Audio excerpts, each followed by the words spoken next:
Pirmkārt, mēs skatāmies, kas ir tiesību subjekts. Viennozīmīgi sieviete, kā dzimis cilvēks, kā nozīmīgs sabiedrības loceklis, kā indivīds, ir būtisks tiesību subjekts, un tādēļ arī tiesiski ir nepieciešama pilnīga aizsardzība, individuāla, un arī sieviešu kā grupas tiesība aizsardzība ir obligāta. Ja mēs skatāmies uz nedzimušu bērnu, tad šāda jēdziena lietošana nav īsti zinātniski pamatota, un ja mēs paskatāmies gan zinātniskajā literatūrā, tiesību un filozofijas literatūrā, gan arī, ja mēs skatāmies tiesu praksē, piemēram, Eiropas cilvēktiesību tiesas spriedumos, tad attiecībā uz nedzimušu dzīvību mēs lietojam terminus nedzimuša dzīvība, mēs lietojam terminu embrijs, mēs lietojam terminu auglis. Bet par cilvēku un cilvēku kā pilnīgi aizsargājumu subjektu mēs runājam tad, kad auglis ir dzimis. Un tad, kad auglis ir dzimis un ir dzīvot spējīgs.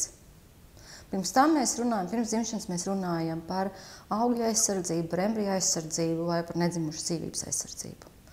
Viennozīmīgi sieviete ir piedzimis cilvēks, un ir dzimis kā cilvēks, un viennozīmīgi sievietes tiesībām ir nozīmīga loma, un šo tiesību aizsardzība ir primāra. Bet gadījumā, ja sievietei ir iestājusies grūtniecība, un viņa tad iznēsā embriju, kurš pēc tam pārtop par augli, gan embrijam, gan auglim zināma aizsardzība, bet salīdzinoši mazāk ir nepieciešama un tiek arī nodrošināta. Latvijā nedzimušu dzīvības aizsardzība ir paredzēta tiesību aktos un ir arī, piemēram, krimināla likumā par pretiesisku nedzimušu dzīvības aizskārumu ir paredzētas arī soda sankcijas. Tā kā kopumā mums pastāv arī nedzimušu dzīvības aizsardzība. Reproduktīvās veselības likums arī paredz noteiktu nedzimušu dzīvības aizsardzību, bet tajā pašā laikā ņem vērā sievietes tiesības izvēlēties un veikt reproduktīvo izvēli likumā noteiktajā kārtībā. Pirmkārt, sievietei ir tiesības uz dzīvību, un, kā mēs zinām, jebkura grūtniecība un dzemdības ir arī dzīvību apdraudošs faktors. Un ir gadījumi, kad, ja grūtniecības iestāšanās vai norise apdraud sievietes dzīvību, tad sievietes dzīvībai vienmēr tiek dota priekšroka. Otrkārt, šīs ir cilvēktiesības uz cieņu, un cilvēktiesības un sievietes tiesības tikt respektētam kā cilvēkam, kā dzimušam individam. Un ja mēs uzskatām, ka sieviete nav spējīga izvēlēties, ja mēs piespiežam viņu ar kādiem valsts līdzekļiem, mēs nerespektējam viņu kā cilvēku. Un mēs arī samazinām sievietes cieņu. Treškārt, sievietei ir tiesības uz privātās dzīves aizsardzību. Un kā ir atzīts gan zinātniskā literatūrā, gan arī tiesu praksē, cilvēka reproduktīvās tiesības un reproduktīvā izvēle, jeb kādi lēmumi, kas ir saistīti ar viņa reproduktīvo veselību, ir saistīti tieši ar cilvēka iespējām īstenot privātās dzīves tiesības. Un sievietei privātās dzīves ietvaros ir tiesības gan lemt par savām seksuāla rakstura attiecībām, gan arī lemt un īstenot jautājumus, kas ir saistīti ar reprodukciju.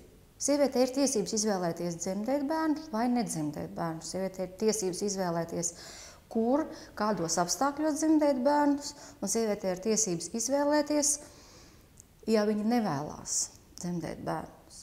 Valstī ir pienākums nodrošināt gan to, ka sieviete šīs tiesības zina, gan arī to, ka viņa bez ierobežojumiem, bez nepamatotiem ierobežojumiem spēj šīs tiesības īstenot. Valstī ir jārespektē, jāaizsargā sieviete kā indivīds, jāaizsargā sievietes brīvība.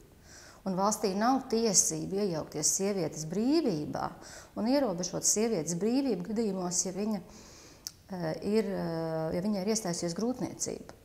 Valstī ir pienākums dažādā veidā palīdzēt sievietei īstenot šo savu brīvību. Tajā skaitā lemt par bērnu radīšanu, par bērnu radīšanas apstākļiem. Un kas būtu jādara valstī? Valstī būtu dažādā veidā jāatbalsta sieviete šajos savos lēmumos, kas ir saistīti ar viņas reproduktīvo veselību. Šobrīd Latvijā notiekošais ir visiem labi zināms process, kuru kūrē un kuru cenšas dažādās pasaules valstīs īstenot cilvēki, kuriem ir noteikti reliģiska pārliecība un kuri ir aicināti īstenot katoļu baznīcas doktrīnu reproduktīvo tiesību jomā. Respektējot cilvēku izvēles brīvību un cilvēku reliģiskos uzskatus. Ja kādam ir reliģiski uzskati par cilvēku reproduktīvās veselības jautājumiem, tad šī ir viņa brīvība tos īstenot savā dzīvē. Bet šiem cilvēkiem vai reliģiskām organizācijām nav tiesības iejaukties citu cilvēku privātajā dzīvē un savu reliģisko pārliecību un savus reliģiskos uzskatus uzspiest citiem cilvēkiem, kuri domā savādāk. Tāpat Latvijas satversme nosaka, ka Latvijā baznīca ir šķirta no valsts, un tāpēc reliģisku uzskatu ierakstīšana likumā nozīmētu pārkāpumu, reliģiskās šķirtības pārkāpumu. Latvijā visiem cilvēkiem ar likumu nedrīkst uzlikt par pienākumu rīkoties saskaņā ar baznīcas doktrīnām. Jebkurā gadījumā likumam ir jānodrošina cilvēka izvēle saskaņā ar viņa gan reliģiskiem pasaules uzskatiem, gan arī filozofiskiem uzskatiem, vai arī nereti cilvēki izvēlās rīkoties saskaņā ar viņa tā brīža nepieciešamību.